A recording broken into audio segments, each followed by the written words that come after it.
So we're going to start with Marvin Mims. So 4-star recruit out of high school, wide receiver, Oklahoma.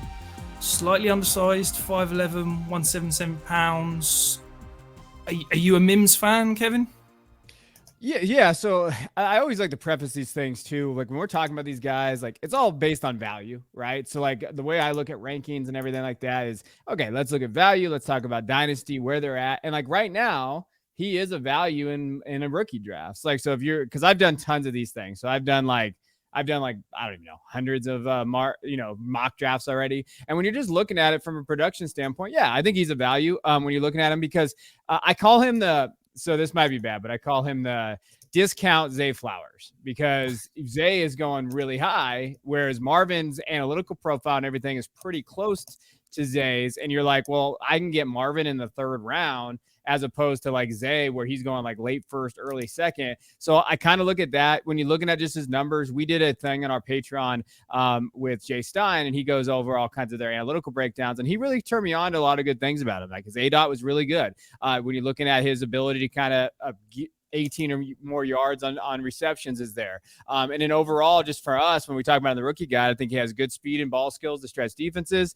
He has some return game. So if you're worried about him making a roster, I wouldn't, because he's going to be able to get on the field. So when you're talking about getting on the field, that's what you're looking for. And in open space, you'll see it here as you're watching the tape. If you're watching on YouTube, like he can kind of maneuver in space. He does a good job there. The only thing that I would say is like, I'm worried about, he has limited slot experience. He actually played on the outside a lot at Oklahoma. So he's more than likely going to be a slot guy at the NFL level. So like, he's going to have to get better at that. So that's something to kind of look at. And then like, hey, physical coverage, contact, you're not going to notice that on film. Like a lot of these teams do not play up and bump and run in those areas. So if he's on the outside, I think he's going to struggle there, but I like him. I think he's a value right now. If he stays in that third round range, I think he's the perfect value wide receiver at that spot. Yeah. I find myself an awful lot higher than pretty much anybody. I really like him. I think, there are some size concerns, absolutely, but I feel like there's size concerns about 90% of this wide receiver class. They all seem to be small, undersized, kind of profilers, slot guys at the next level.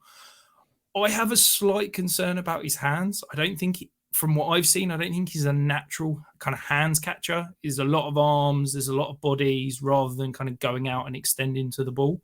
But in terms of athleticism, speed, route running ability, I think he ticks a lot of boxes. And I think, as you said, he feels like a value at the moment, and I hope that kind of continues, because I quite like the idea of potentially getting some decent shares at that sort of back end of the second round, as you said, sometimes into the third. I don't quite get why the community are seen to be so low on him, because I think he does a lot of good things, and I think the concerns are, as I said, similar to a lot of the other wide receivers in this class. Do you think that lack of slot work is the kind of thing that's potentially holding him back at the moment? I think it could be. I think also as a whole, I think that like when you're looking at him, his floor is probably what makes people nervous, because he's kind of a boom bust guy. So I think like, these other receivers in this class tend to have a higher floor, just are assumed to have a higher floor. But then I go back to the value thing when I'm looking at it. So like you said, if you can get Mims at the late second, so realistically right now, you really want like late first to mid seconds, all where the running backs are. So you're like all these running backs, that tiers in there. Like if you take a wide receiver in that, you better hope they hit, because you're probably passing on a running back that's going to have some type of impact fantasy wise in that area. If you wait on Mims in the late second, third, the tiers drop. Like the tiers go way down in that running back in position, to where you're like, hey, I don't mind taking him here. But that's what I think it is. I think it's his floor is a little concerning for some. I do think that when you're watching him, if you're talking about like what he can do, I think he does very good deep and, intermediate range. He can do those type of things. But he doesn't have a ton of tape on just like short routes and ability to kind of separate those type of things. Like that is kind of where the red flag is. Like we comped him to Curtis Samuel from the Redskins, or excuse me, man, that's old school. Commanders, I'm getting old. From the Commanders. And, when you're looking at that, I think he could be Curtis in terms of that boom bust type area. He's a smaller guy, so weight wise, but I think overall, like that's a pretty good fantasy comp for him.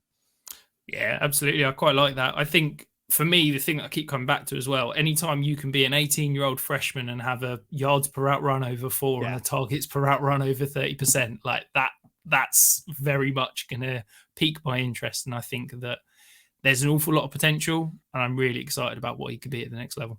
Yeah, and he played with 3 different quarterbacks too. So that's something to note. Like, you know, when you're looking at what he was able to do, he with Rattler, with Caleb, and then with Dylan Gabriel, and then kind of like some, you know, Gabriel's hurt a couple games this year, and he still put up 1,000 yards receiving. So he has played with different systems, different quarterbacks, and he was still able to be kind of consistent at production.